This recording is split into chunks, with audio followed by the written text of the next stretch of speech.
Okay, first of all, I miss you. I miss seeing your face.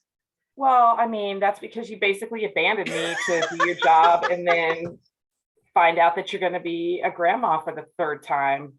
I was like, I guess Jerry's just done with me. Like, I don't know. Maybe I was one of those delicious treats that just loses its flavor after a few times and you just move on to a different treat. No, no, no, no. Oh my You know, God. I'm just yanking your chain, right? I know. And see, and that's the thing about it. Yeah. When it's like we meet so many people in our lives, right? And there's certain people that I feel like we were friends like forever, like in another lifetime or something. Yeah. So when people say like, "Oh my gosh, you know Em?" I'm like, "Yeah, I know Em." Like, when did you meet her? I don't know, like 6 months ago. They're like, "What? What? You talk like you guys are like friends forever?" I'm like, "I know it's weird." We have been around the wheel a few times, I think, before. I know I've been missing you this last week a lot. It was just been a weird couple of weeks. I've been a tech person for a long time, and I thought I wanted to go into have a computer science degree, and I wanted to go into database administration, and like would have been a very, very good techie, but I ended up being like a tech educator. So I've been around tech for a very long time, and I love my technology and it loves me. And 2 weeks ago, one of my laptop monitors crapped out. Like right after I had done two big presentations, I open it and it's dark. And I'm like, well, shit. I run to the guy, the friend of a friend computer dude. And he's like, oh, your backlight's out. Let me order you a part. So I have to spend a week dragging the monitor around because this is my working laptop, right? The older one doesn't do for work. So part comes in, I take it over. I'm like, thank God this is almost over. And he's like, yeah, it was the backlight assembly on the motherboard, which is basically going to cost you as much as a new laptop to repair. And I was like, okay, well, this is getting more tragic by the second. So I run out and buy a new laptop, and it is, so we'll just say the whole next week up until yesterday was the worst kind of technology adventure, because it ended up expanding into, now I have 2.5 laptops. I have a second monitor on the way, and my old laptop got repaired. So now it's fantastic. And I'm like, I didn't even need this new laptop that I bought that I now can't take back because I put stickers all over it.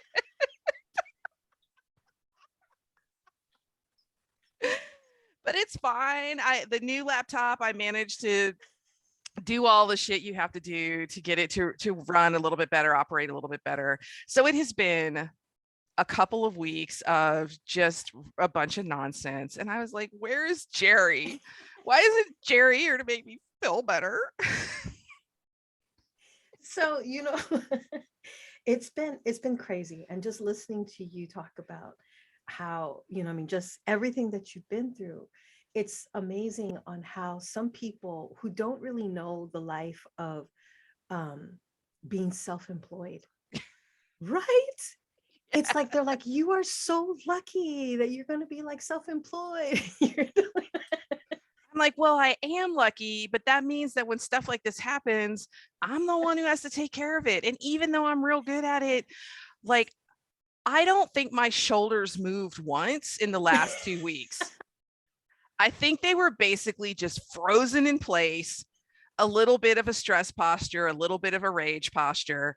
I think that I don't even think they moved. And then I went on a walk yesterday, and my shoulders remembered that they knew how to move. Yes. And yes. I have been thinking about doing I did this before the pandemic. So I'm also a dancer, a social dancer. I'm not a trained classical dancer, but I am a dancer, and I'm a very good social dancer, and I love to just teach people basically how the very basic stuff about dance, especially in white culture. In the US, there isn't really a culture of dancing. There's other types of movement, so gymnastics and sports and things like that, but dancing, rhythmic dancing isn't really part of the culture like it is in, say, Cuba or in the Middle East, where any gathering has food and dancing and movement, in India maybe, and there's probably many other places. Right. So part of what I like to do is teach people just how to start moving their bodies. And I love Latin dance so much. Like I've been a salsa and bachata dancer for, I don't know, 15, 16 years. And I love just getting people to start moving their bodies. And really, I take the same approach to that kind of work that I do to any education, which is like, how do you build people's confidence and trust in their own selves? Because the same thing I hear, like when I talk to people about being artists, though I'm not an artist, I can't draw. And then when I talk to people about dancing, they're like, oh, I can't dance, I don't have any rhythm. And I'm like, well, you don't know that. I'm like, well, okay, so how much have you tried to dance? How much have you practiced? Have you taken classes? Have you worked with a teacher? I mean, do you have a culture of dance in your family? And the answer to all those things is usually no. I'm like, well, you don't really know. You don't really know if you can dance. You don't really know if you have rhythm. So let's find that out. Let's check it out.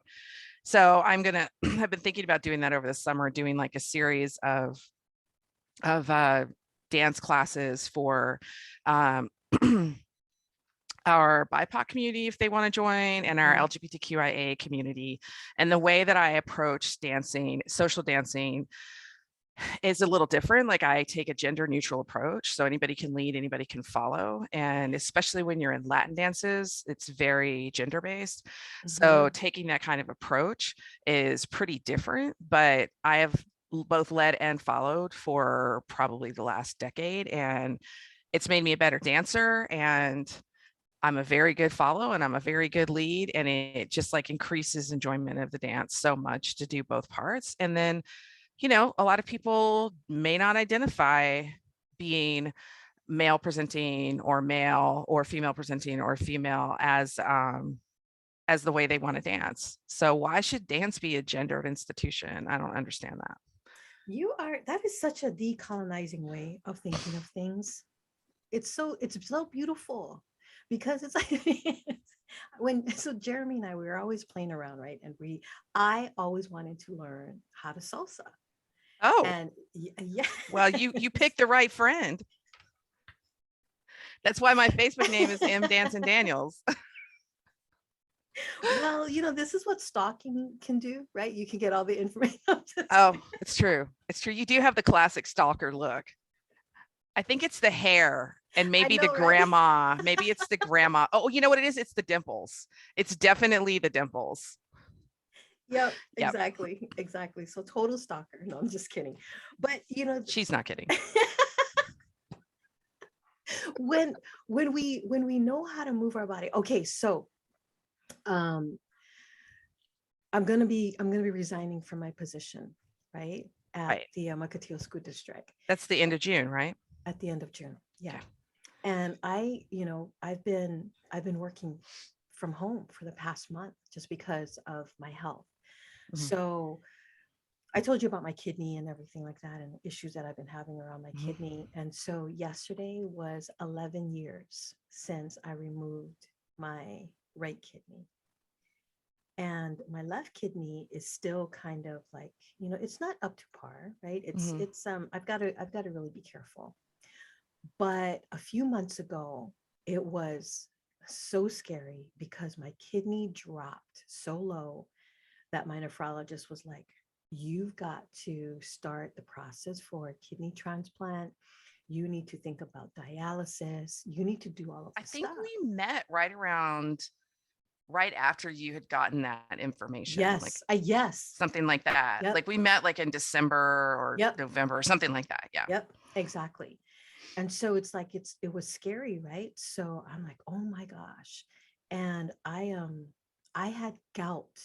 And if gout is like a rich old person's disease where you eat a lot of really rich food. Right. Or at least that's what I get from reading books. Yes. I don't know if that's and see, here's the thing. I don't eat red meat, right? I hardly eat any pork. I pretty much do chicken and fish.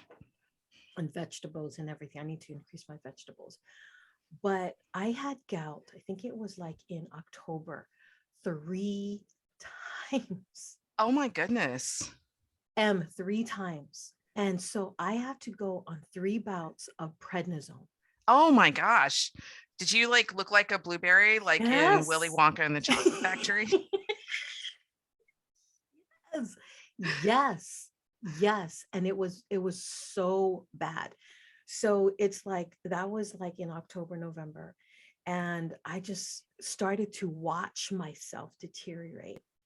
And the Mm. stress that I was getting from work, and I mean, it's like when you're doing racial equity work, Oh yeah. holy shit, Yeah. right? It's like the amount of stress that is out there. But then it also, so it's like all that stress, my kidney dropped down, my blood pressure shot up. I was taking prednisone. I felt like a blueberry that was about to freaking pop. And I just had to make the decision that I got to take care of myself. I Mm-hmm. got to take care of myself. So I took my blood tests. I've been going, at first, my nephrologist was like every 8 weeks. And she just jumped right in. She's like, you got to go and get your blood work every 2 weeks. Yeah, I was gonna say 8 weeks seems like a long time if your kidney's trying to escape. In between that time, I had to get a echocardiogram. I had to get x-rays, MRIs to make sure that I, they took so much blood at one time. I think I had like probably 34 vials of blood that they had to take. It's like they're feeding a vampire. Yeah. And I'm like, are you in the payment of a vampire? Like a very pale person who doesn't Yes. come out during the day. So yesterday, well, not yesterday, but I think it was like on Friday or Thursday, I went and I got my blood work. I've been home for probably about 3 weeks. My blood pressure is 120/80. Okay, that's great. My kidney went from 20% up to 26. Well, 20 to 26. The lower it is, the worse it is. So it went up. 6% in three Yes. weeks. So the fact that science and people say there's no way that you can reheal yourself, you can. I believe you can. And you've Yeah. got to eliminate all of that. But then it comes to this place where it's like being at home, being able to exercise. I've been going to Pilates for 3 weeks. Oh my gosh, I feel amazing. Jeremy and I went on a walk yesterday. I was walking downstairs, I was walking down hills without having to hold on his shoulders because I felt like my knee was about to give out. I And mean, it was I amazing. I think like when you look at the when you really look at the medical impacts of stress on the body, which is really what we have the most research on, and you just look at the long term, the short term, like all of it, it basically stress disintegrates your body. And I don't mean disintegrate like it turns it into molecules, although that happens. It disintegrates your body. So the pieces don't work with each other anymore. I think about this sort of on a like an energetic level too. Like it disrupts all of the functioning, all of the flow, like any system of medicine or healing that you want to think about when you bring in stress and toxicity Right. and all of that. I think that they all have different ways to talk about how it disintegrates, but that's really what happens. Right. It just the pieces, it's like putting sugar in the gas tank or, sugar in the oil. It disrupts everything and fucks everything up. And I think that we can handle that to some degree. Our bodies are meant to be sort of adaptable and flexible, and we can adjust and accommodate because you can't avoid stress. Like it's just life. Right. It's, just calling it stress is acting like it's something unusual, like something we shouldn't be experiencing. And I'm like, oh, Mm-hmm. that's just life. But the level that we subject ourselves to, and I think especially as women of color, like not only like when I think about what was going on, because we talked a little bit about like some different avenues you might pursue to have some ownership over your own health and your own Right. care and Right. things like that. And I think about sort of what happens is not only are you like when you're doing racial equity work, when you're doing gender equity work, or you're looking at disability justice or abolition, all of these things, you're not only having to try to um, navigate like stress and bad things that are coming at you, I feel like that work is also releasing it out of your body. So your body is trying to process it outward, as well as trying to sort of protect you to some degree for more coming in. And that can be a really hard balance to maintain, especially when you're sort of immersed in these very, very poisonous systems and environments. Right. Exactly. And it's like, so I've been kind of like just observing everything that's been going on in my body. And, it's like, all right, let's try to remove some of these things. And then it's like, go back and so definitely stress is something that we have every day, but you're talking about the amount of stress that we have, right? And it's like, if we don't have the opportunity and the moment to rest and replenish, we are going to be walking around absolutely depleted of all energy, and we still have to keep going, right?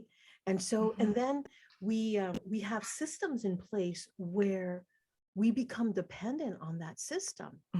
So it's like, we know that if we're going and we're going to work with an organization or an institution, we know that paycheck is going to come in every month and it's going to be good. Then on the other side, it's like, when you're self-employed, you're like, oh shit. Better get out and make some calls. I need to Better make some send friends. some emails. Is it time for me to do a webinar? I think I need to do a webinar right quick. Exactly. Now imagine what it would look like if it was just all balanced out, right? It's like we depend on the system where we can get our paycheck every single month, but that very system that is paying for your healthcare is a system that's fucking killing you. Yep. I believe that is true. I don't know how we manage to do this to ourselves. I don't know. I was talking with somebody recently about just yesterday I was talking to somebody like about how people who work in, and my area of interest is really like abolition and Yes. prison, ending mass incarceration, justice reform, things like that. And we were talking about like when people work in any kind of system, but speaking of corrections and prisons more specifically, like people who work in there are not only very institutionalized, they are subject to incredible levels of trauma, like the trauma of having, I think Eduardo Durand calls it soul wounding. And it's where you're basically doing things that are terrible things that are out of alignment with your ethical core. And it's been talked about mainly in the context of veterans and war, where we send people off to war to kill other people and they come back, and people have significant PTSD.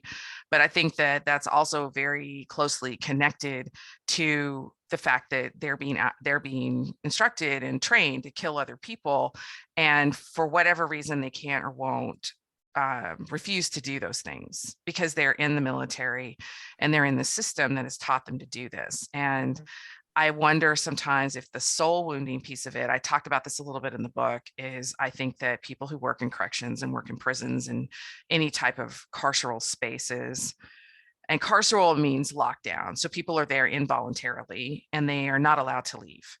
And any kind of spaces like that, I think it just harms the people who are there in that way, because they are expected to use brutality, maybe disguised as something else, or they're trying to tell themselves it's something else, but they're using brutality to control and enforce their will on other people. And sometimes they could maybe think that that's warranted, but a lot of times it is not. And because culturally, like the expectation is that you have to constantly dehumanize yourself and you have to dehumanize other people so that you can do those things. And that's, to me, I'm like, I don't know how that would not harm your soul. I don't know how that would not harm you. Right. So this book. Yes, that is my book. Yes.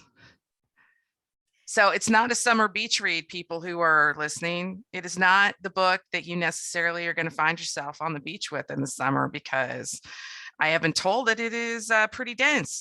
So what do you think, Jerry?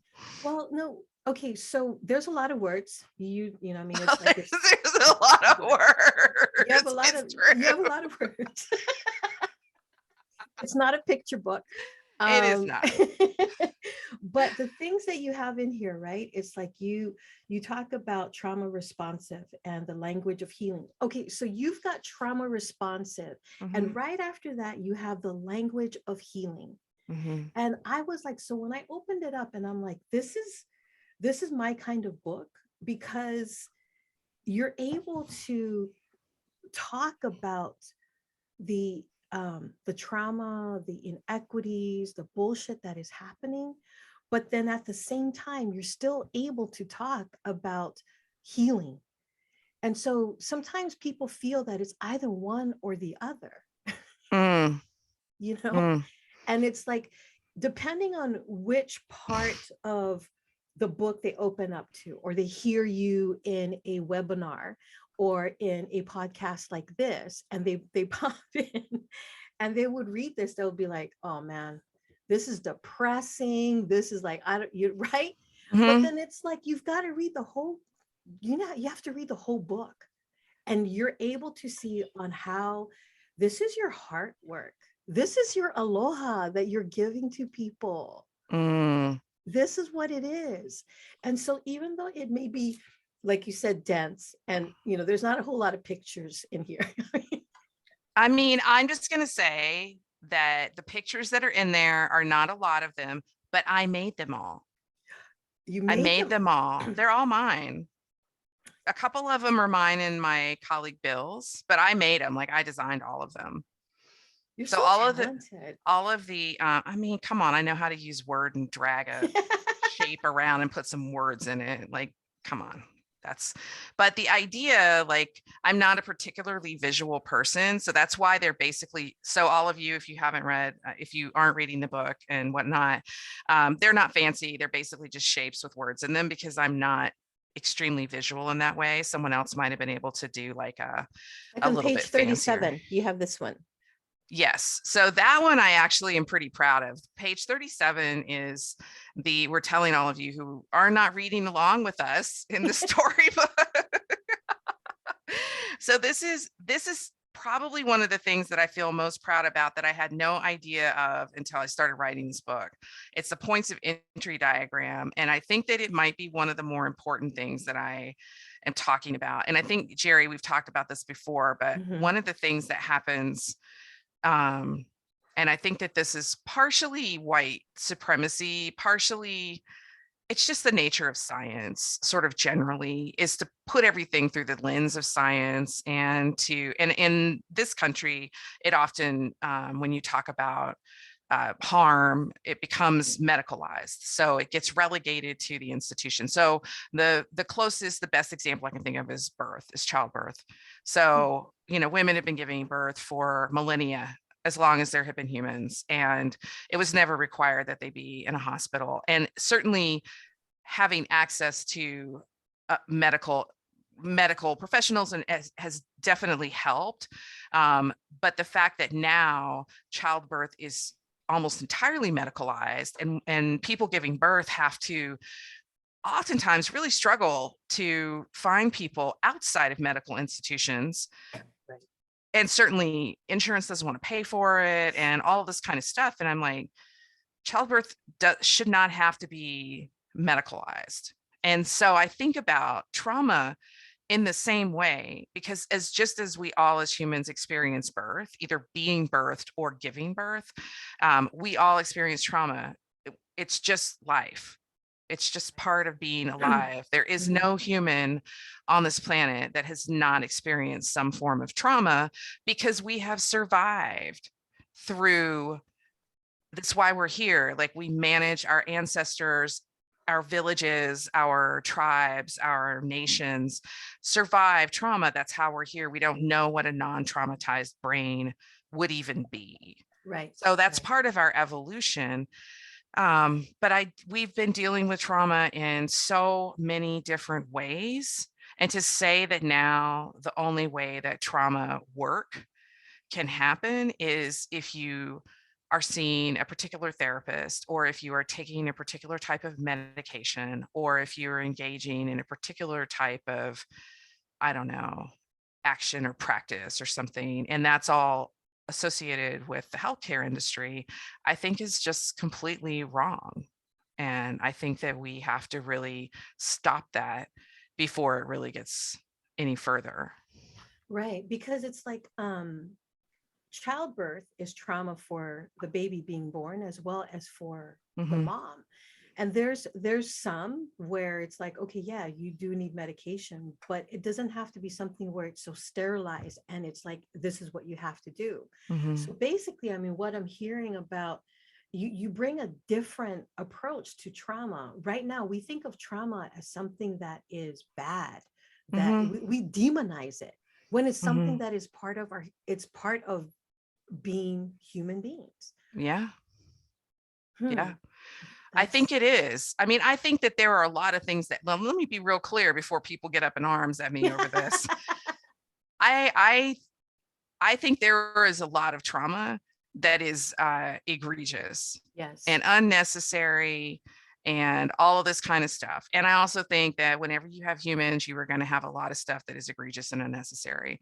So trauma is just part of being human on the planet Earth. It is just, it is, if you talk to people, if you believe in reincarnation, if you, talk with intuitives and people who have other different spiritual beliefs and whatever, like part of the reason our souls come here is to experience themselves in front of all these different kinds of challenges. And the spirit itself doesn't put, and this is all of our great faith leaders talk about this, all of our great spiritual leaders talk about this, is that suffering is neither good nor bad. It just is.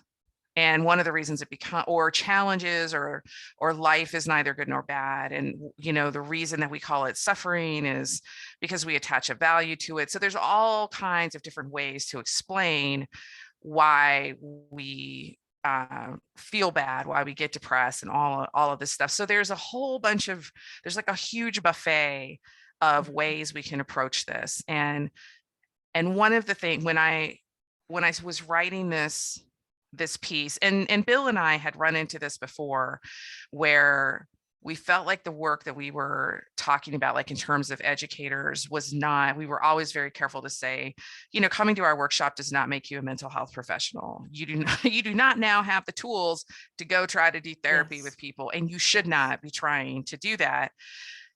And I'm going to use educators as an example because that's where my expertise is. And I have always felt we always both felt, Bill and I always both felt we always had some hesitation about talking, because educators can really believe in their own mythology.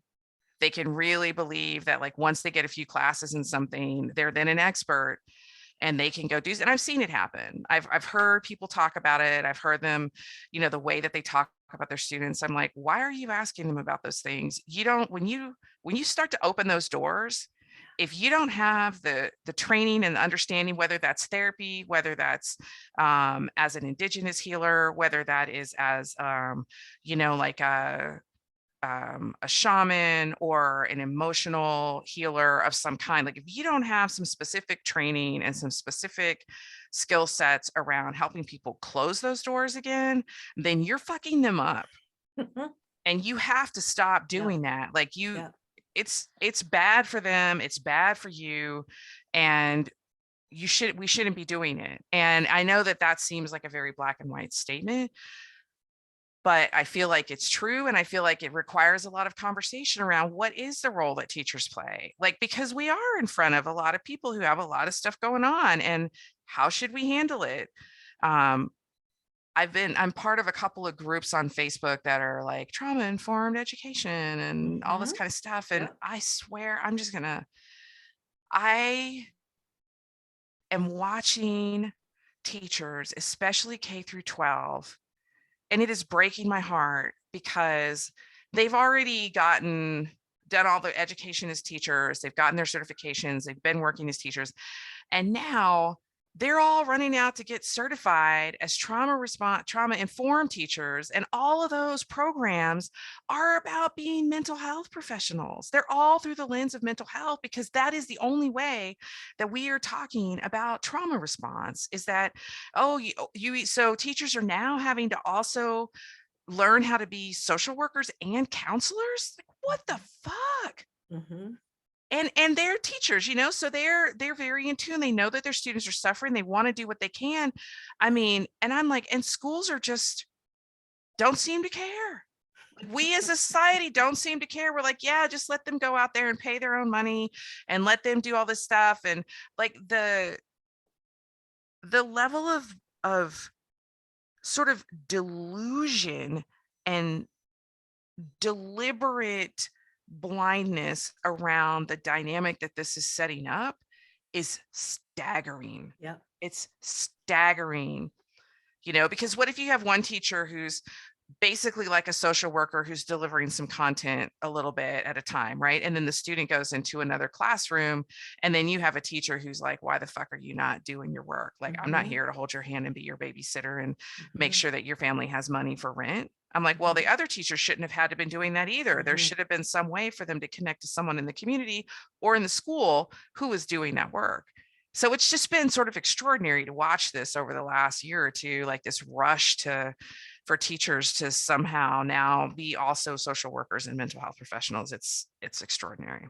Yeah, exactly. No, it's, I mean, I can see the impact of that as well too, and asking the question is like, here we're having our teachers become these trauma informed specialists. They're doing all of this stuff that they've been told. And then my question is, who's supporting the teachers? Nobody. Who's supporting their mental health? Nobody. Right? You're not, you can't do that. Like, I mean, for any teachers who might be listening, I'm not saying that teachers aren't capable and shouldn't be in tune with their students and things like that. But teaching and mental health professionals and social workers, even though there's some overlap in skill set there, very different skill sets. And part of this is the disrespect that we have for teaching, and we don't see teaching as a craft. We don't see it as something that people have to work at. So it's like, oh, well, if you know how to do social work, you can just go teach other people how to do that. I don't believe that's true. I think that to be a really skilled teacher who's very good at their craft requires as much dedication and knowledge and practice and understanding as any other kind of craft. So some of that, I think, is because we look at teaching as a throwaway profession. As much as we say a lot of words about it, we don't really back up those words with anything. Right. And because teachers are often the touch point, like the one touch point that especially children have outside of the home, that isn't considered bad, like CPS or DV or any other kinds of systems that are actually because the family is harmed, is hurting, that it's the sort of positive touch point. That burden is put on teachers to sort of know everything that's going on and be the person who does something about it. And I don't think that is, I don't know how they can do all of that. I don't think they can. I don't think anybody can do all of those things. Right. And then if you look at the data, and you still see that it's our Black and brown boys that are being disciplined. And then it's like, you have to question that part of the system. The system is so huge. It's so huge. And I feel that, it's like, we've got to figure out how to honor each other's positions and skill sets. And, it's like, don't put more on a teacher than that person could handle, because then what about their stress level? How are they feeling? I mean, if here we are talking about how stress can just freaking fuck with our bodies, what are we doing with our teachers who are teaching our children? What's really, really insidious about that too, is that nobody is actually telling teachers that they need to be trauma informed. But what happens is that their students are not able to perform in the ways that the system demands, and the teachers are blamed for that. Mhm. So because the teachers, well, one, care about students, but two, they're desperate to keep their jobs and to make sure that the students are able to, sort of jump through all the hoops and perform in the way that the system demands that they perform. And so they're a lot of times desperate to do anything because schools don't have guidance counselors, they don't have social workers. You know what they have? They have resource officers, basically police officers on campus. And a lot of schools have them. I don't know that all schools have them, but I know a lot of schools do. And I don't want to talk about them too much because I am not my personal opinion is that I think that we should have social workers and counselors, and that money that we spend on police officers on campus would be better spent put towards helping students, families get their basic needs met, and maybe including the family in the student's educational process, and talking with families about what they would like from the school in order to feel safe. So more of a community oriented approach and not a punishment and sort of jail prep approach. Right. Because Right. regardless of the good intentions of the officer or the good intentions of the school, you put somebody on a school who's in a law enforcement-ish position, and it's going to become law enforcement. And that is training students in that mentality. It's starting to institutionalize them and get them, it's a contact with law enforcement at young ages. So I think that that piece of it, like, to me, this is one of the sort of like very insidious ways that the system works to demand without demanding that teachers do more and more and more, because they are held responsible for student outcomes. And even if the reasons that the student isn't making those outcomes has nothing to do with the teacher or their ability in the classroom, the teacher's still held responsible. Yeah. And that piece is, but the reality is K through 12 school systems are just fucking disintegrating. They're just falling apart right now. I don't know what they're going to look like in a couple of years. I don't know what parents are going to do, because everywhere I've seen, every teacher I've heard talk about it, like, the school systems are just dissolving. So I don't know what that's going to mean. Yeah. And then it's like, if you're thinking, it's like, just follow it, right? It's like, okay, so here's this teacher, just absolutely stressed out and everything. And if that teacher doesn't have the proper training, in regards to racial bias, Mhm, then that plays into that. And mhm. then it's like, it just keeps continuing. And people say that the system is broken. It ain't broken. It is working the way it's supposed to work, because it wasn't built for students that look like me and you. Yeah, I Right. think that the interesting thing about public school systems, like, if you sort of look back at the history of them, even the most sort of basic history, is they were all ever only designed to get people to some level of functional literacy so they could go work in a factory. That's all they were ever designed for. The people who were going to go into politics and whatever, like when you talk about Ivy League schools and all of the pathways that lead, those were the schools, those private schools, those prep schools, those were the schools that were designed to give people the type of education that was required for them to be successful in business and in politics and in religion, and the law. Like, there was a totally different path for those people. So public schools have never really been the pathway to mobility that we think that they are. Like, we have sort of made them into that and kind of demanded that they do that, but they have only ever done that for a small number of people. And that number, it's largely been, white people, white men especially, can benefit from that, because the systems were designed sort of around how they learn and how they operate. So there have been people who have been able to be successful in those schools, but they rarely go on to like be the president or be a senator who was elected. Like when you look at the backgrounds of all these people who had these high levels of power, most of them did not come up through public schools. Right. So when you look at somebody like Kentucky Justice, is it Jackson Brown or Brown Jackson? Jackson Brown. Jackson Brown. When you look at Justice, I'm assuming she's going to be confirmed, Justice Jackson Brown.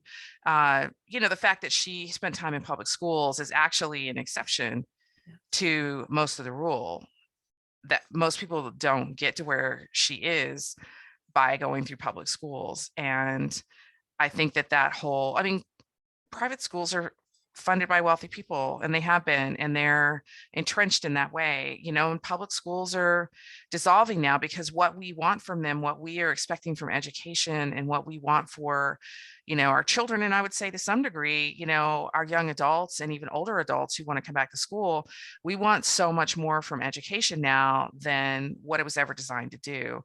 But we've never really, as a country, stopped and thought about like, what does a redesign mean? Right. What does that look like? Have you like thought about that? Like if you could redesign school, what would that look like?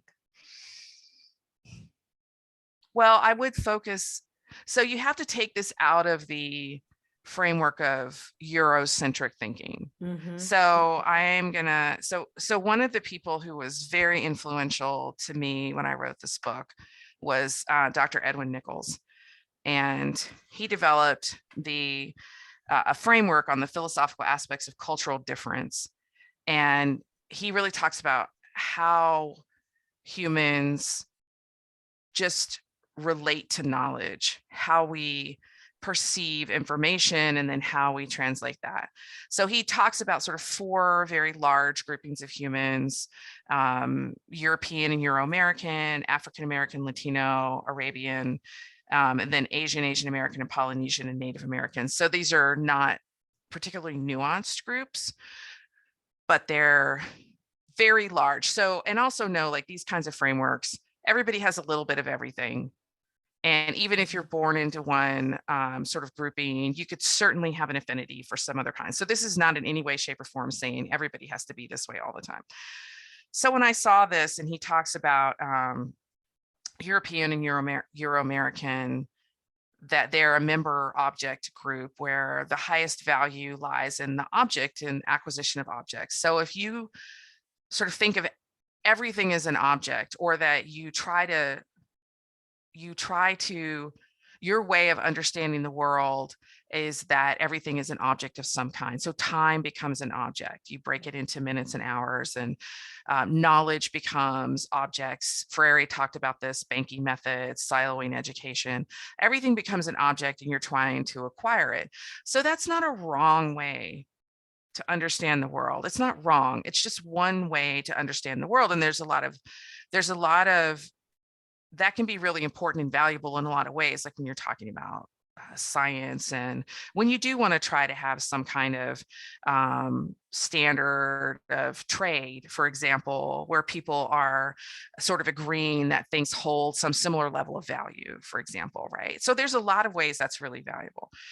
But our entire education, well, our entire system, but talking about education, our entire education system is based on knowledge consumption, and then putting some kind of value on how many objects of knowledge you can consume.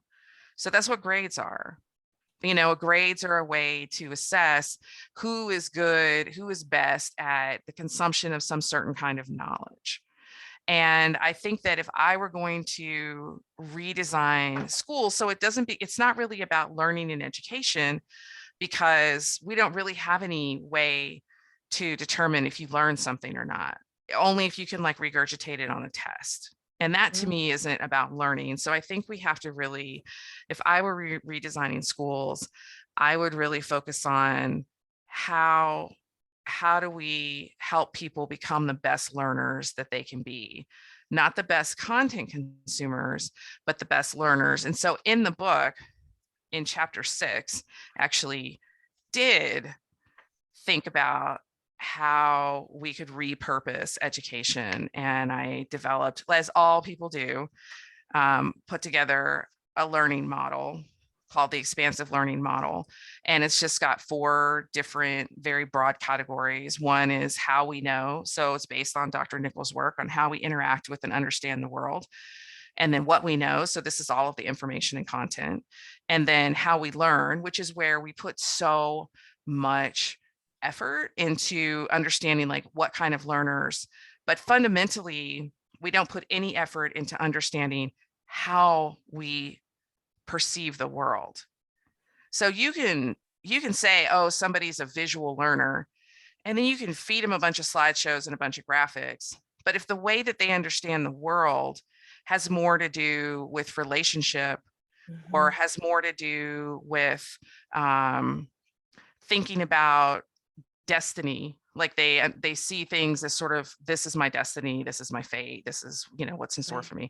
Or if they understand the world through a relationship with nature, then showing them slideshows doesn't necessarily work. So it might work if you were doing the slideshow in the context of sort of their very basic how they interact with the world.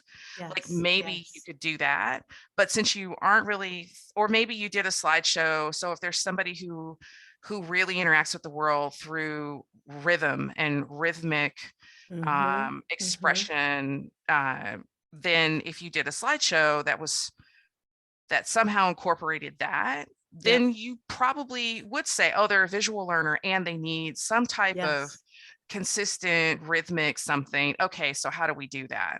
But we're missing that fundamental piece. So all of this work we do around how we learn is not useless work, but it's missing this other piece, I think.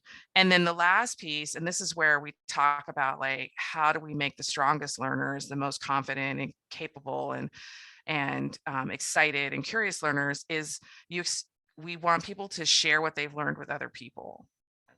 So sharing stories, experiences. Not exactly. It's almost where you are teaching other people what you learned. So this happens in like service learning sometimes. It happens sort of in these one-off places where people go learn something and then they have to come back and teach it to other people. So that is how you integrate learning. So you can go off and you can, learn how to make medicine. Yeah. With, So that's why, you know, when you're, so I'm trying to think of like, what's a good analogy. I think this again comes back to how we have discarded the craft and the profession of teaching. You people say, oh, if you can't do it, teach it. I'm like, if you can't do it, you can't teach it.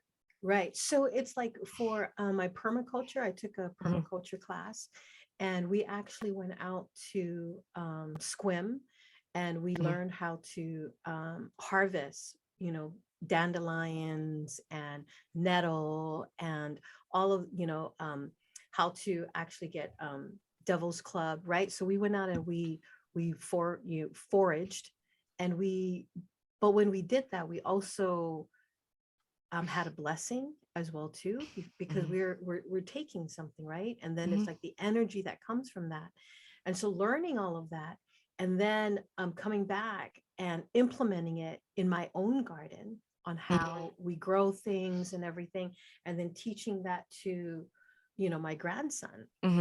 So it's like continuously just is that what you're kind of like thinking about? Yeah, that's what I was thinking about. I was like, oh, so the way that you could integrate that at an even deeper level would be to teach your grandson how to forage, right? So that's part of it. And not everything we do we need to do that, right? But I think that like one of the things, this is a little bit ridiculous, but I did not ever think beyond the publication of the book.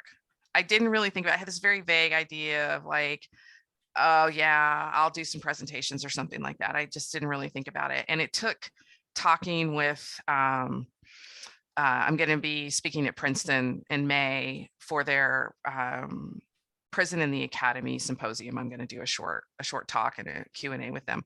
And I was talking with their director of their teaching and learning center. And she's a PhD in English and whatever. And I said something about the book and I said, yeah, when I published it, I wasn't really thinking. And she's like, oh, that you're going to be teaching it for the rest of your life. I said, yes. It never occurred to me that I was just like, oh, people have the book. They'll get it. They'll know. And I never thought about like, oh yeah, I'm literally, this is my work, is to teach this at an even deeper level. And the reason I'm bringing this up is because I've been going back through and being like, well, what do I mean? What is teaching it? Like, what does that mean? Because I know what I've been doing so far. And that is very high level introductory stuff, because I usually only have an hour and a half or 2 hours. So it's very basic, very introductory. And I was like, well, what would I be teaching? And so I've been going back through here and I'm like,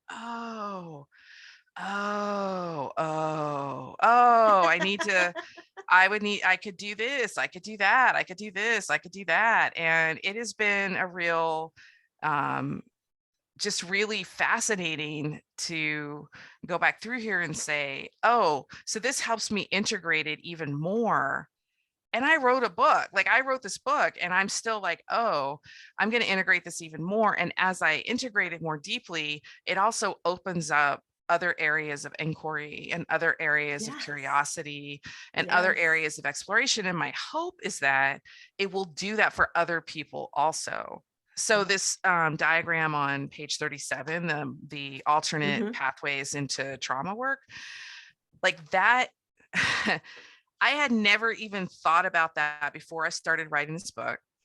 And then as I was writing it, I was like, well, I can't talk about what I want to talk about unless I frame it completely differently and outside of a medical context. And how am I going to do that? And I was like, oh, I'm just going to have to make something up. And I was like, can I do that?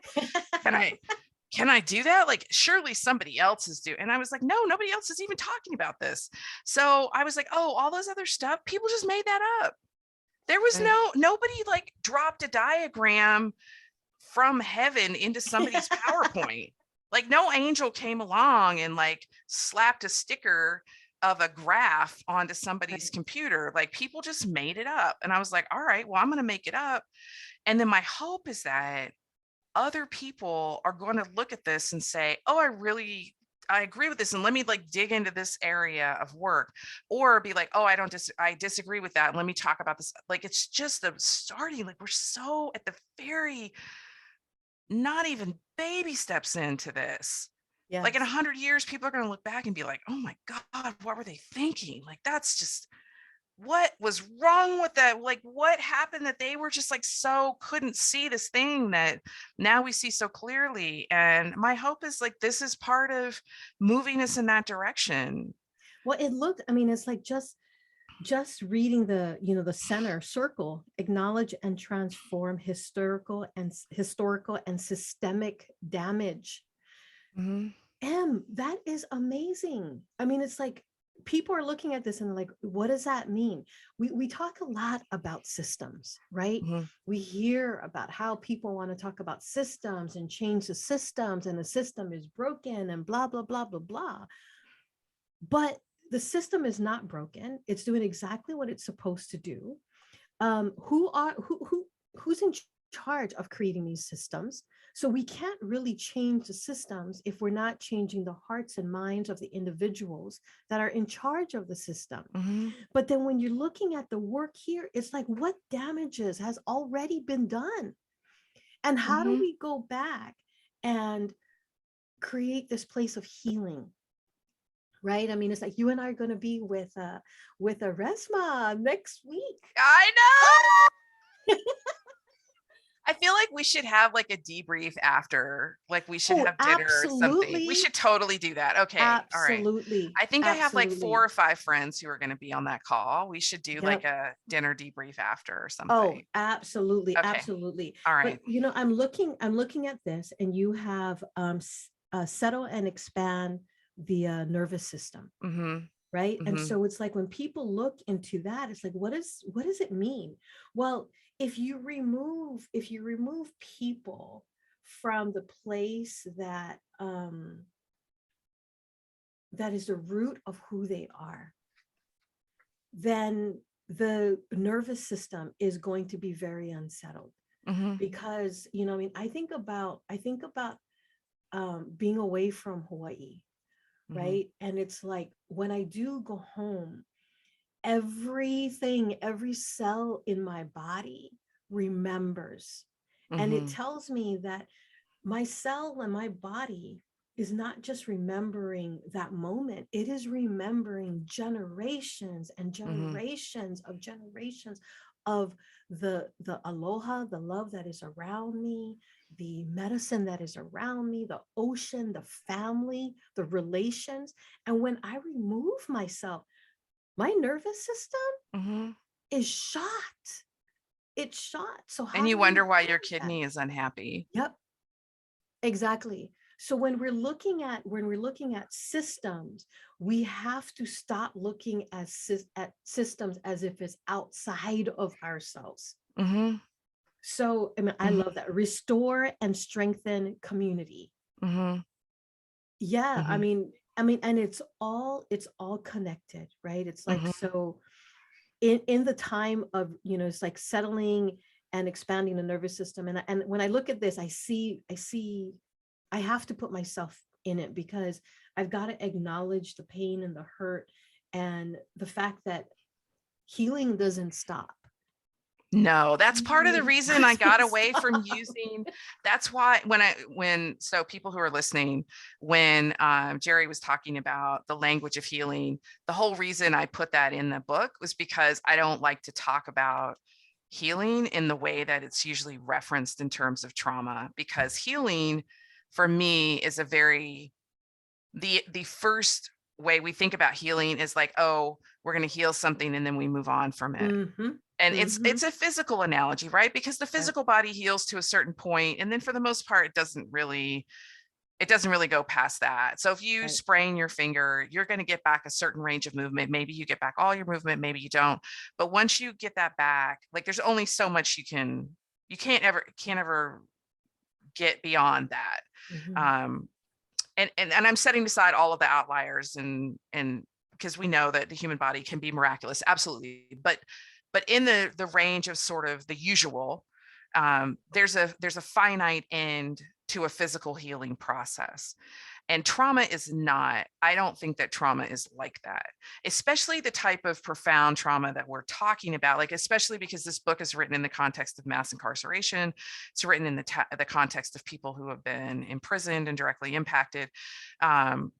These kinds of profound trauma, I don't know that they have an endpoint. Things that happen in childhood, like bad things that happen to us in childhood, I don't know that there is an endpoint where you can just say that's done. Because when something happens to you, if you think about it in terms of like an oyster, right? If you think of us sort of like an energetic oyster, anything that happens to us, there's a little something that lodges in our energetic field. There's a little kernel, a little crumb, a little speck of dust, and we just develop around it. And maybe sometimes it goes away and it works its way out like a splinter does. That's fine. But the things that are really large, maybe what happens is that they sort of, we sort of make something around them, like an oyster does around a piece of grit, right?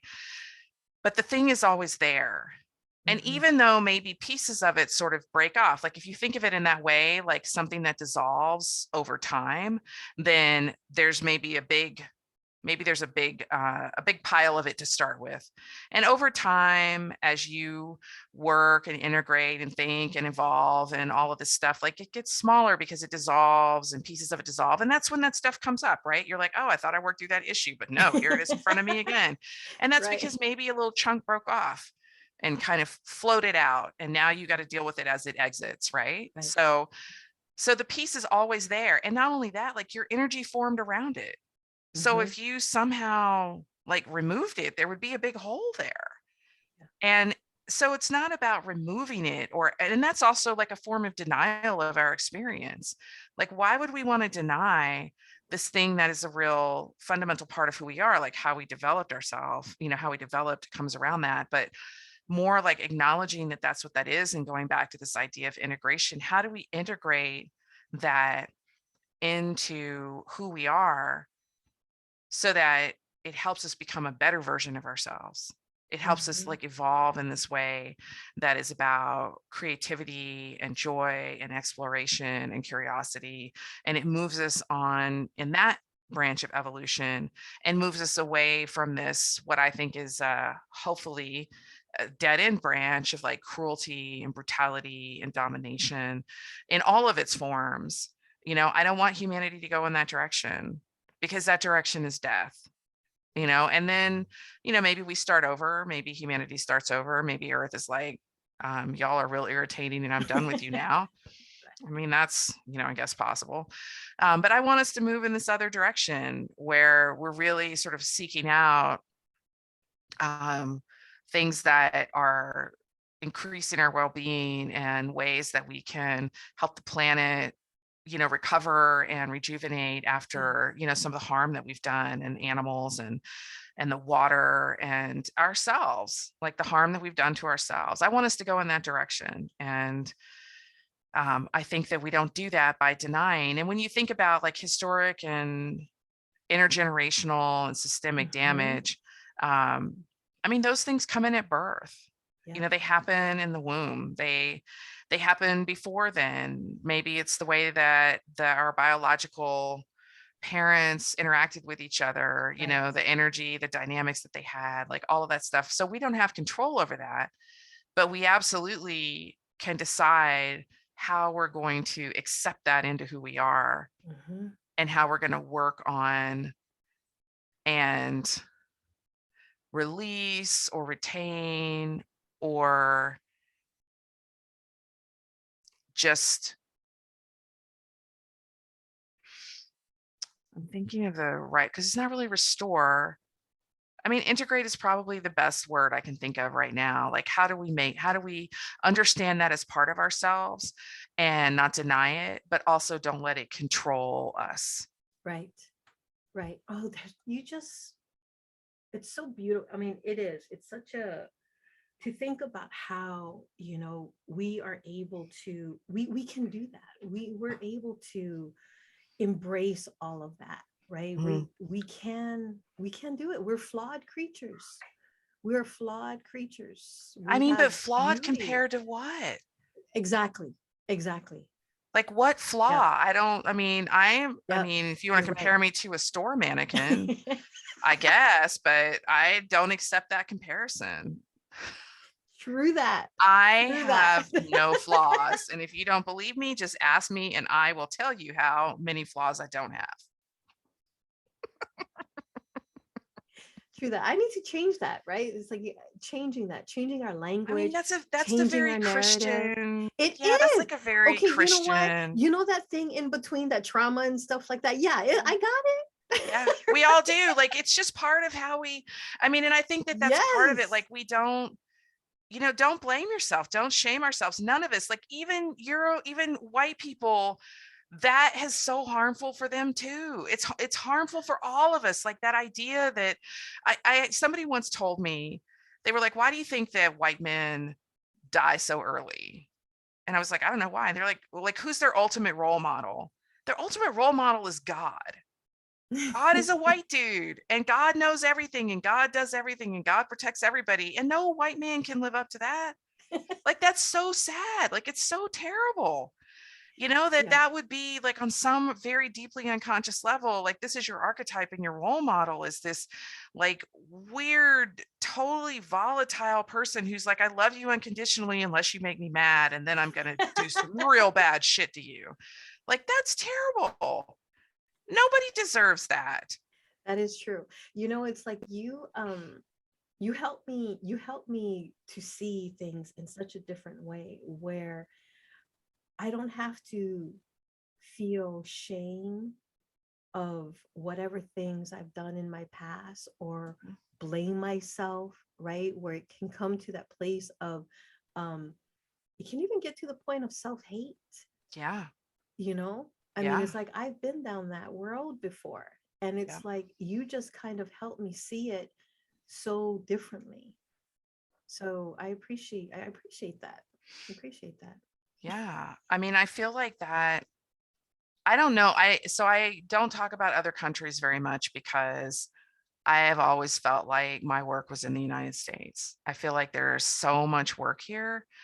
And people are very eager to leave and go do work in other places. And I understand that, like, there is value in sort of seeing what happens in other parts of the Mhm. world and being able um, to learn from that. And I think that that's all true. I just feel like I've just always felt like there was so much work here, to do that I needed to be here. Like, it's always just felt like, so I don't talk about other countries very much around that. So in the United States, I think that the underlying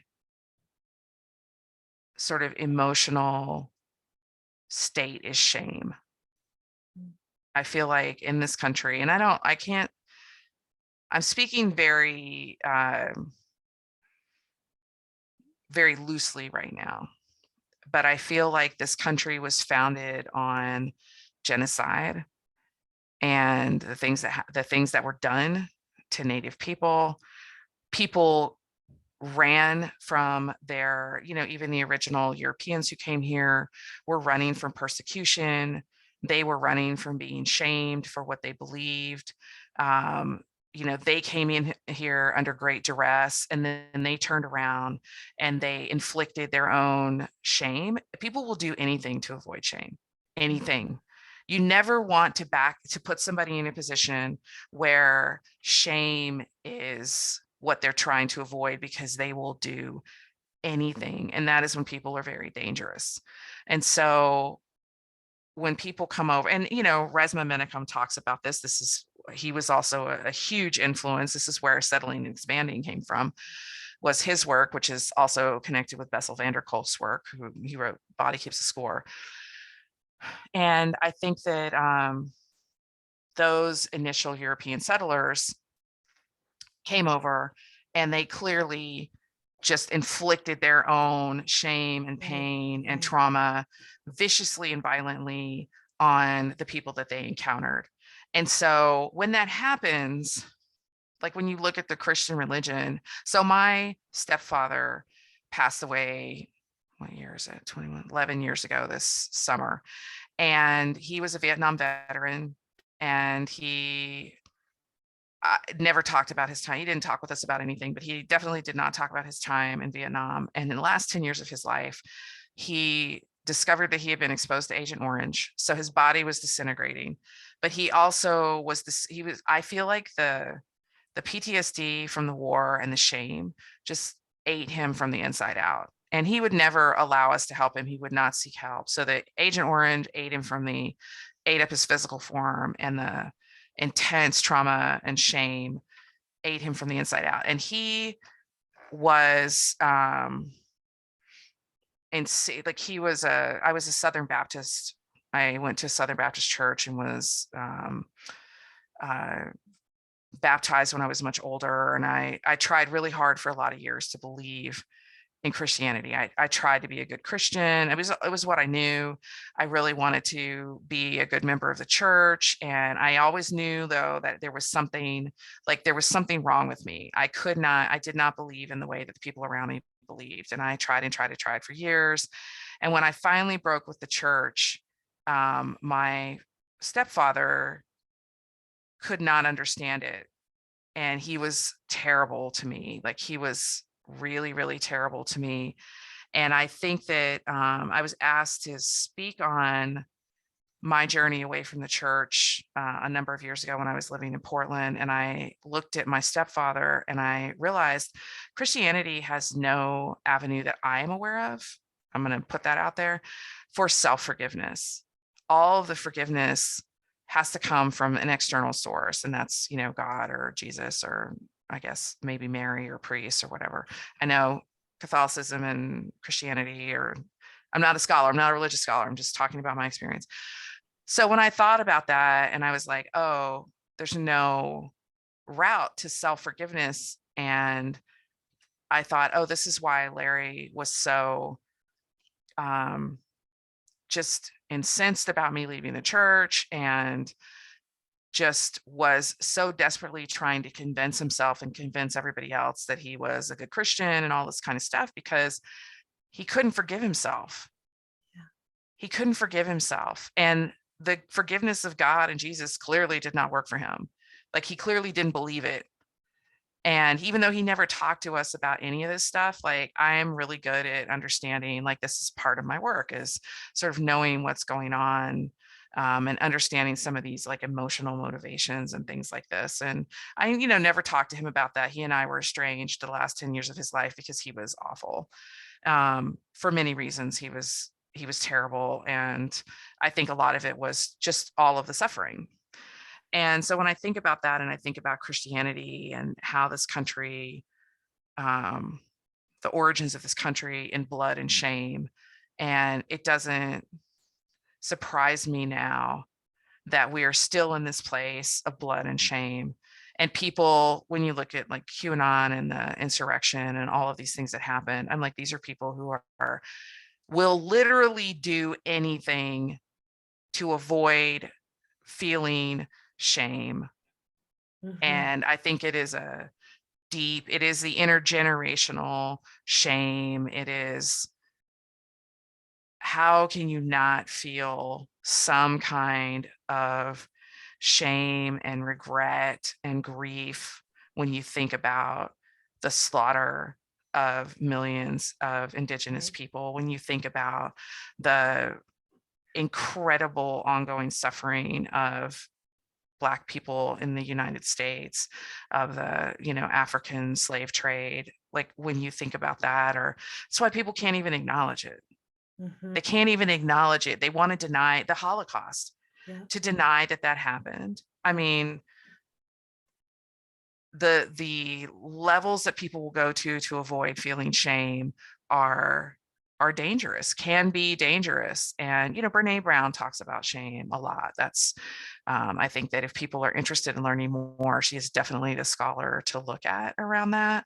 And I think she's provided some good examples of when scholars and public figures sometimes make mistakes and try to own their mistakes publicly. I think she's, done that a few times, but that was a lot of talking around that. But I think it's just also interconnected, this religion that really relies on shame, and then how that is sort of played out in incredibly broad brushstrokes. But I'm like, we're not flawed. I'm not flawed. You're not flawed. We're exactly as we're designed to be. And we're exactly as we genetically couldn't help but be. Yeah. That's so beautiful. That is a beautiful note to, we've been talking for over an hour now.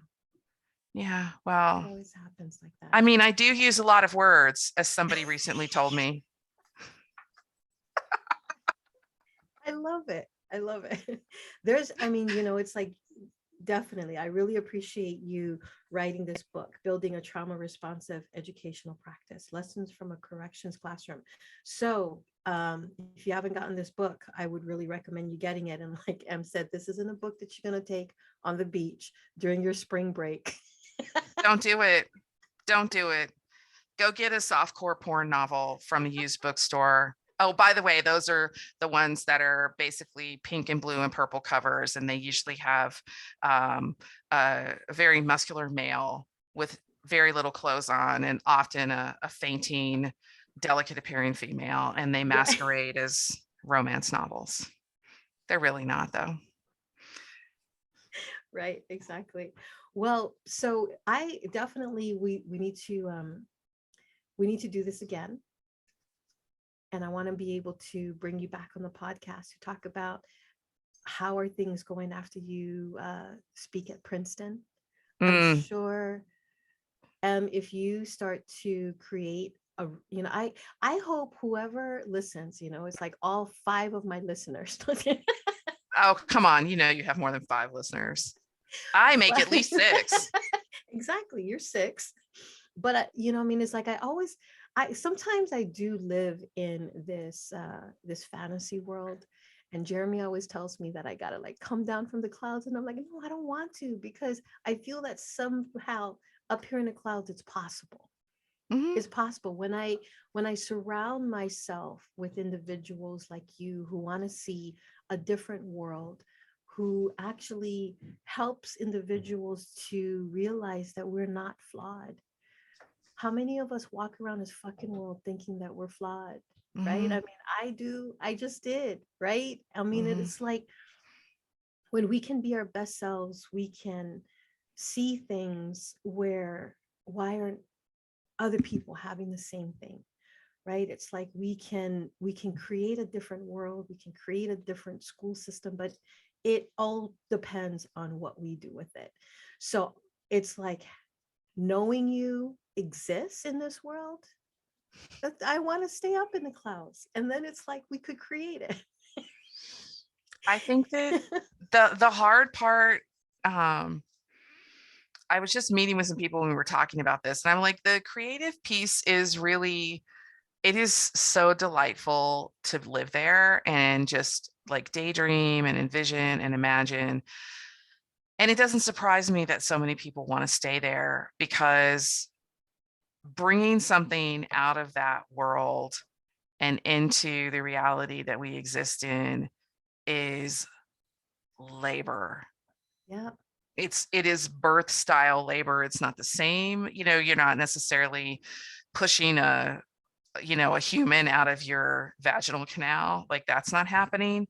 But it's, psychically, spiritually, emotionally, Hmm. it's a birth metaphor.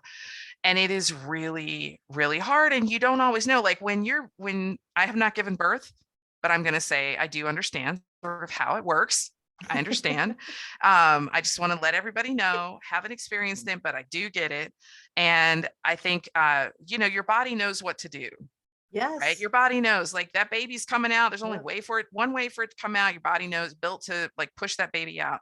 That is not the same as having an idea that you want to bring into the world, because there's a million different ways it can happen. And that Oh, is what makes it absolutely. so hard, is because there is no one right way or one only way for Right. an idea to be birthed and to come into reality. And that is where it gets really hard, because what you have to do is you have to focus on the feeling that you have, and Yes. you have to constantly be holding the channel. Like, you are the person with the idea, or maybe two people with the idea. You have to hold that channel, and you have to be constantly sort of assessing all this other stuff that could happen, and say, like, yes, that's going to help this happen, or no, that's not. And the distractions are endless. Yeah. It is very hard to hold a channel long enough to get something into the world and get it into reality. It's just really hard. It's why not everybody does it. Right. Exactly. And when you do, I mean, and then that's, I think that's the you know, writing this book, getting your degrees, being out in a Mhm, community, there is a responsibility and accountability to these gifts mhm, that you've been given.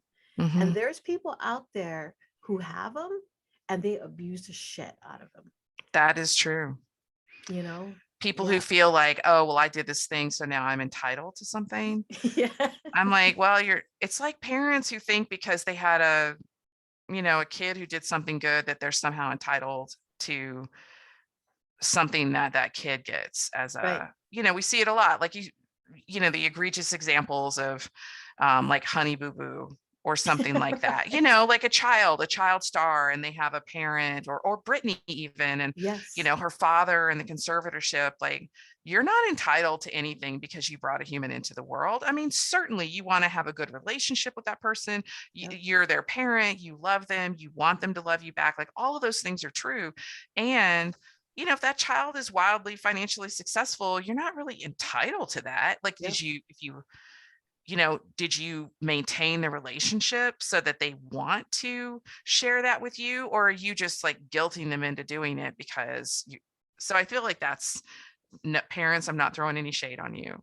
I'm just saying that's the best example I could think of. So if you're feeling some kind of way about it, I don't know what to tell you. Well, and I think this is where, I mean, it's like the work. So yesterday, Jeremy and I, we did some work with a KOW, Mhm, and we did it on host systems leadership.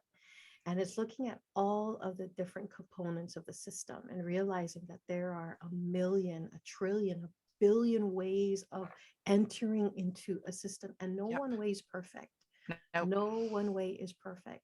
But if we look at, just wanting to see other people not just survive but thrive, right? We understand what it means to be happy, to be fulfilled. We want that for everyone.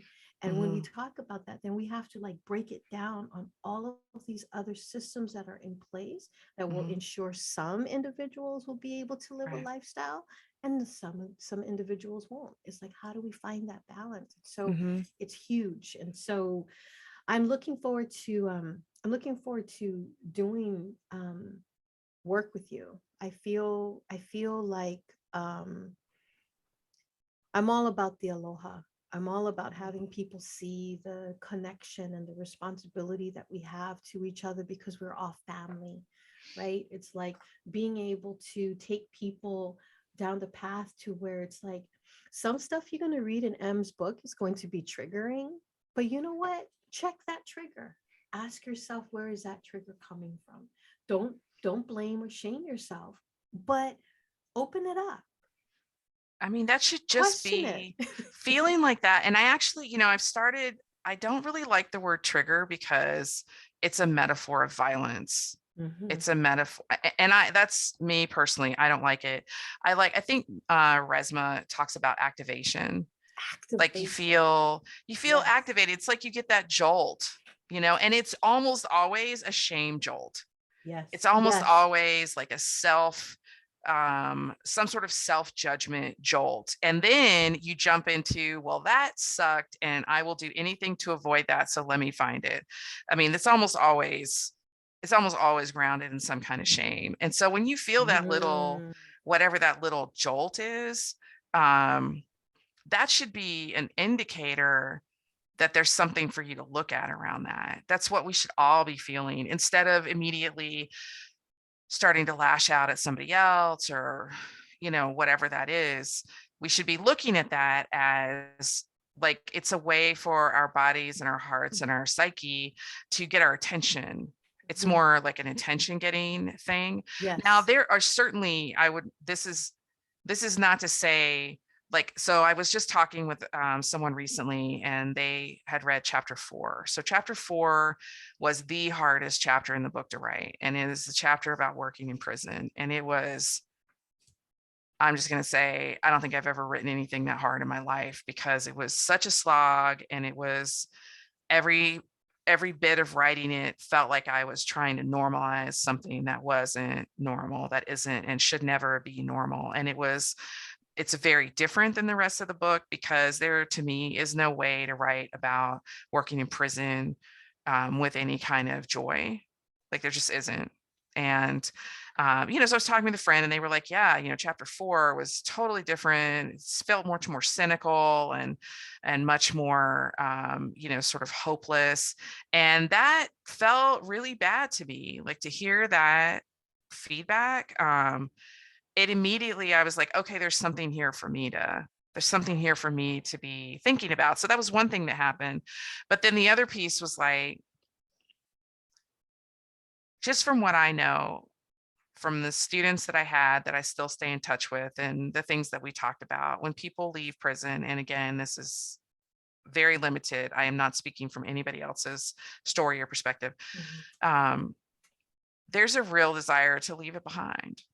There's a real desire to move on with your life and to leave it behind and to not remember it and to just try to move on. And I think that that's problematic because it's, again, not acknowledging, like, we don't have any good way for people to be made whole when they come out of prison. We don't have a way for them to get intensive support, to get whatever therapeutic help they need, to address the trauma of what happened to them when they were inside. And then that's not even talking about the things that happened to them before they ended up in prison, because most people who end up in prison have got a lot of trauma history, just a lot of trauma Mhm. history. And and so we don't, so, moving on, like just sort of moving on from it is the thing that people want to do. And I had this moment of wondering if maybe reading that chapter had brought some of that back to my colleague in a way that was just, I don't want to say hurtful. I don't know if it was harmful, but in a way that they weren't expecting, maybe, to really sort of have that reminder of the daily life of being in prison, and having that reminder. And so it was an interesting thing. And hopefully we're going to get to follow up on that conversation, because I was like, I don't think that I'm cynical. I think that I'm just observing and reporting and writing from my experience. But I don't feel hopeful about corrections, and I don't want to feel hopeful about it, because I'm like, the system doesn't need to be transformed into a better version of itself, because there is no better version. There's no better version of locking humans in cages. There just is not. There is no better version of giving one group of people total and complete authority over the physical bodies and well-being of another group of people. There is no best version of that. And I don't believe it. So, if people want to say that that's cynical, then I would question the definition of cynical. I think that it's realistic and saying, all right, well, this is what we have to work with right now, but this is not what I envision for us in the future. Yep. So anyway, that's more Thank words. you. Thank you. There definitely more words, more educating, that's why I like talking to you. Sometimes it's like people sometimes feel that, it's like, I have my PhD, I'm super smart, and I am, but there's always more room. I realized that after getting my PhD that I don't know a whole lot. I mean, maybe that's what a PhD is supposed to teach you, is that there's just so much more. There's just so much more. I mean, and looking at things from a different point of view, right? It's like utilizing the word activating instead of trigger. And it's like, and then you reminded me that, yeah, Resmaa does talk about that, which I'm excited again that we're going to be together. And then that, looking at the fact that trigger is grounded in shame, and it's be used as an indicator to look at why I'm being activated. I learned so much from you. And I think one of the things I was trying to say before I went down the rabbit hole of chapter 4 is that there are definitely times when people are activated out of a traumatic memory. And I don't want to discount that at all, where things come up. That's why, putting content warnings and things like that, I think are really helpful. I see that a lot around body dysmorphia and, disordered eating and things like that. So I think that is absolutely true. And that's a little bit different kind of activation when you have people who are actually having a physiological response to something that happened to them. But I think that there's some differences when I write about, for example, white saviorism, and especially that in prison settings, a lot of times it's white women who go into classrooms and can often have on sort of the white savior cape. And if people are being, activated about that, and they don't want to read about it, or they, having some kind of feelings about it, to me, that is not a response necessarily to a trauma that happened to them. Like, it's not, oh, somebody didn't tell me that this was going to have sexual violence in it. I am a victim of sexual violence. I would not have watched this if I had known that. It's not the same thing. It's that feeling of like, oh shit, maybe they're describing me. That makes me feel shame. And now I'm going to be mad about it, because that's a way for me to avoid feeling shame, instead of just addressing and talking about like, well, am I kind of going in with a savior complex? And if I am, okay, that ain't great. So how do I deal with it? How do I take care of my part of that? And that's really all it's asking. You don't even have to say that out loud to anybody else. Yeah. You just think it to yourself. You're like, oh, that's hitting a part of me that I don't feel great about. Well, let me find out more about that part, and let me see, like, maybe that part doesn't need to be motivating me. Maybe there's some other parts of me that can be motivating me instead. Yeah. So self-awareness and Mhm. self-reflection is so important. Yeah. Yeah, absolutely. Okay, so you have something coming up in September. The joy of Well, yeah. So that is, I'm doing an experimental event with some friends. It is the Joyful Teaching Incubator, or Joyful Teaching and Learning Incubator. And it's a little noodle of an idea that literally woke me up at like 3 in the morning. Oh my God, the creative ants woke me up one morning, and the whole thing just dumped out of my head all at one time, just out onto whatever I was writing on. I was probably typing on my phone at 3:30 in the morning. So I invited like a few people out to Spokane, and it's going to be very informal and casual. And the whole goal for the weekend is that we really explore what joyful learning and teaching are, and how do we bring joy into our classrooms and sort of start to model joyful learning for our students, because we don't really get to see learning modeled. We see modeled like how to be in charge of other people and um, how to deliver content, but we don't really see modeled for us what it means to actually learn. And so I am very curious, as educators, how do we model learning and joy for our students in the classroom in a very sort of profound and deep way? And I also just want us to like love on each other and spend time with each other and share our knowledge and just like be in presence with each other. So I'm excited about all of that, me too. because you're going to be there, right? Yes, I I mean, already that's what I hear through the grapevine. Yep, exactly. Thank you so much for spending this time with me. Yeah.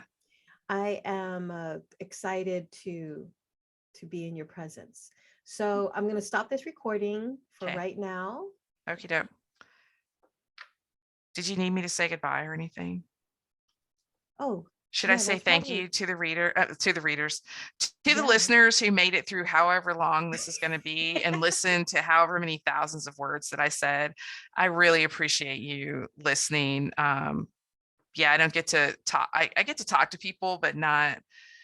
It surprises me how much I like talking about the book, but also feel like really a little bit nervous talking about it too. And so thank you for listening and being a little bit of a captive audience. absolutely. Thank you for being here. And yes, thank you for listening to the Mixed Plate podcast. This is Jerry Ibala Rosa Tanel, your host, and I will be seeing you all soon. Ahui ho.